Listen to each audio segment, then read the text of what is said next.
So I like to make this video just as a initial impression of this little coffee maker. It's called the Scoop. It's by Hamilton Beach, and I really kind of dig it. I've already made probably 6-7 cups of coffee with it, and I'm really happy with the results that I've gotten out of it. I have it next to my older Keurig here.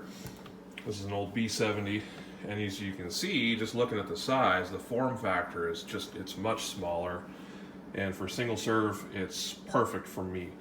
So what makes this the Scoop is it has this little scoop here, and it has one line there on the stainless steel that you can see, and then the top of the stainless steel is the large cup. So, and the way it works is real simple. You have this little top that lifts off here, and you scoop, or just put your coffee into that, and then close it down. And it closes down with authority. I like that.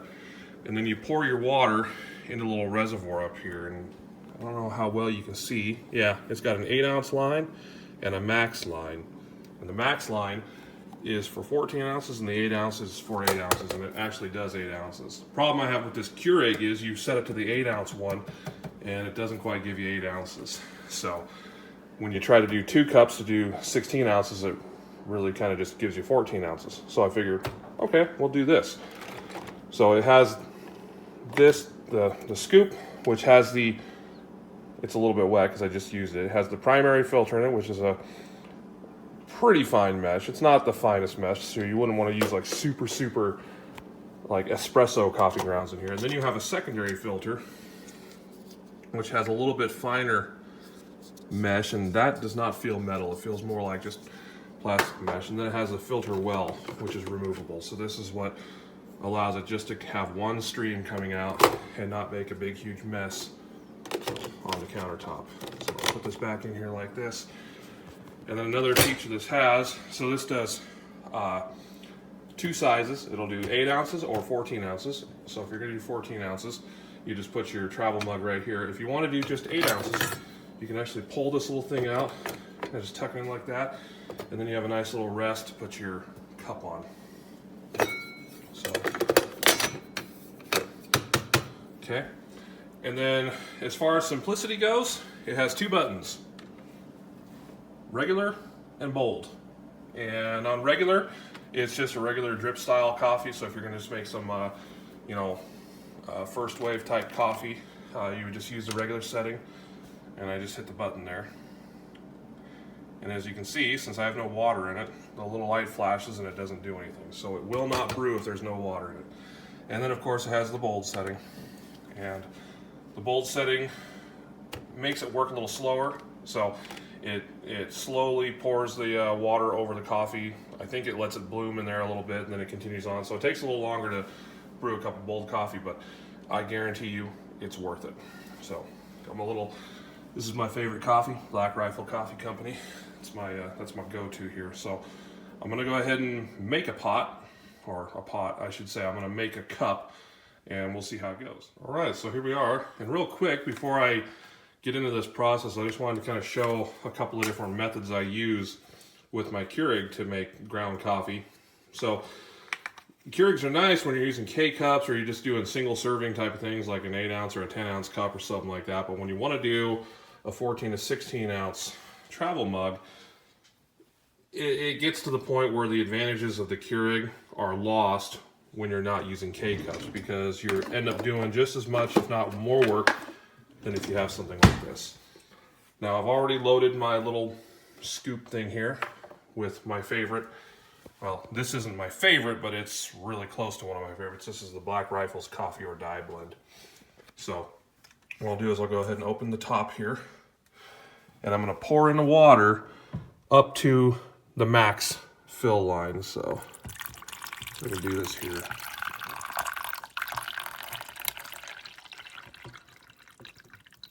We have pretty hard water at our house, so I'm using filtered water. It's a little easier on the components. Okay, so that's about it. See, it's right there at the max fill line. Okay. The nice thing is you can't overflow because it won't brew any more than you already have. So close the lid, open the top here, put the basket, little scoop basket in the top, and hit the bold button because that's how we like it. And it takes a few minutes for it. It's not as fast as a Keurig either, but you know, one thing you can do is you could load this up the night before, put your water in the night before, just come out and hit the button and go do whatever it is you have to do. I usually make my lunch when I'm making my coffee anyway, so see, it's starting to come out there. And this will take a couple of minutes, so okay, so I think we're about done here. The little light will automatically shut off when it is finished.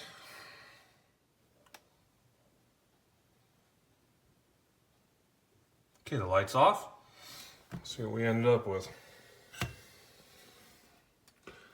I filled that pretty close to the top, so about, this is a 16-ounce container. Put 14 ounces in there, so that's good. So let's see what it's like.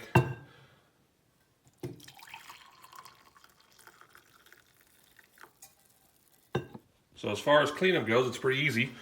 I just like to lift the lid up here, let any moisture that's in here just kind of evaporate off. And then you lift this section here, pull the brew basket out, take this over to the trash, the sink, or whatever you want. It says it's dishwasher safe. I would probably just hand wash it if I were you. Got some of the other finer grinds in the secondary brew basket.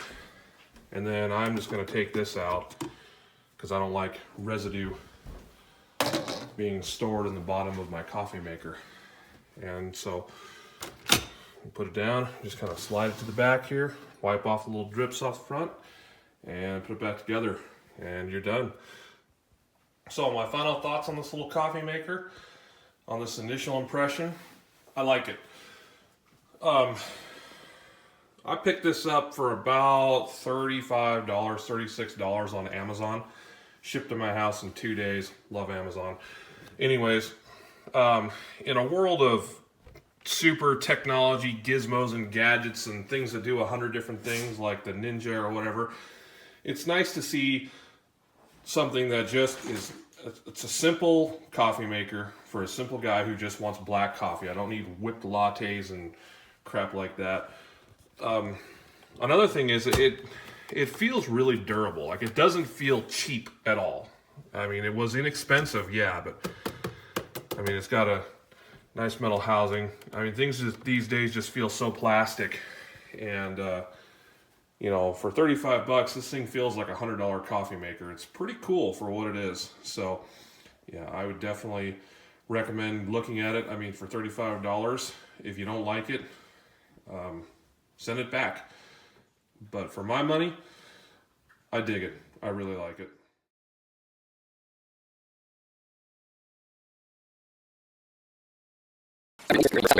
Purchase makes okay coffee. It's nothing great, but it's also very loud, and of course it does use the proprietary pods that aren't required with the Hamilton Beach single serve.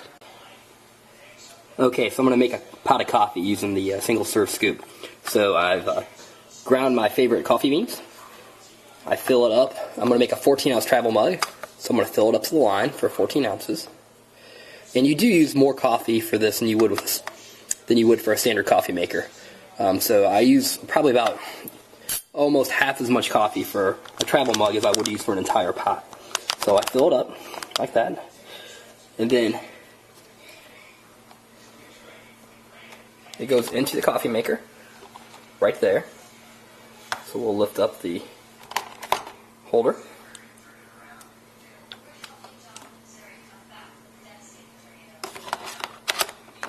So we put the coffee in. Now we pour the water. So the reserve lifts up, and you pour it up to the full line. So I'll see if I can do this without spilling.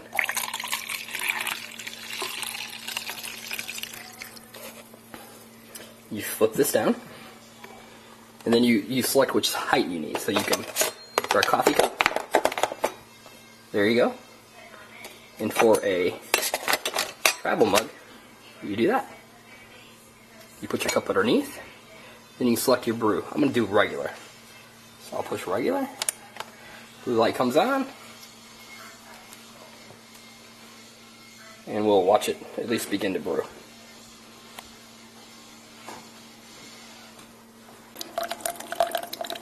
Okay, so about a minute later, you can see that it's pouring through, the coffee's steaming, it's nice and hot, and you'll notice it's pretty quiet compared to the Tassimo. It's much quieter, so that's another kind of nice attraction to it. It's one of the problems I had with the Tassimo is it was so loud in the morning that it just was kind of unpleasant. So no problem with the Hamilton Beach in terms of sound. Now, one thing that you'll notice is that you can't make lattes or cappuccinos with the single serve scoop coffee maker like you can with the Tassimo, but if you're just looking for coffee, then this to me is a much better product. Okay, the coffee's complete, and now for the cleanup, simply open up. You see the bean, so you lift it straight up, and you throw it away. You wash this out, and you're ready for another pot. Okay, the final verdict on the Hamilton Beach single serve scoop coffee maker is 4.5 stars. It's maybe not quite as good tasting as our bun coffee maker, but it's definitely a lot quieter, easier to use than the Tassimo that we have, and you're not required to buy pods. You can use the coffee of your choice. So for that, it's a much better advantage, and it's a little smaller as well, so it takes up a little bit less counter space than what you'd use with the Tassimo. So with that, 4.5 stars.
I love this coffee maker, but I don't like the mess it makes.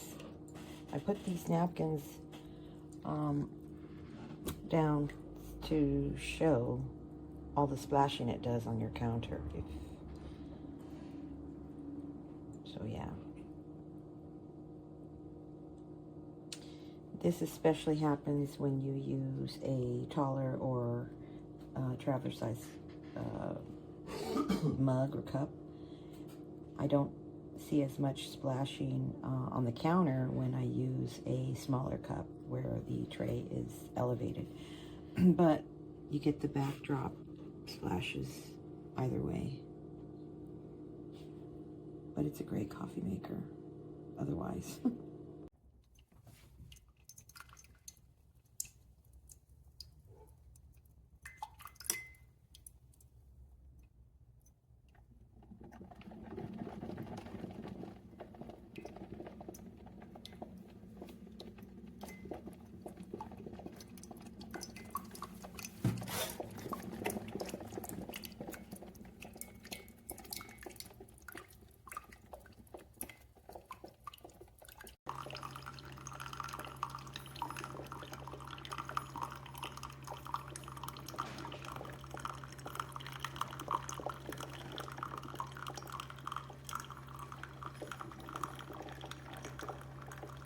Dry this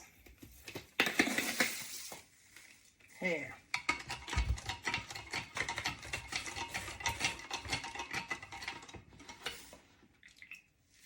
I will tell you how that coffee came out.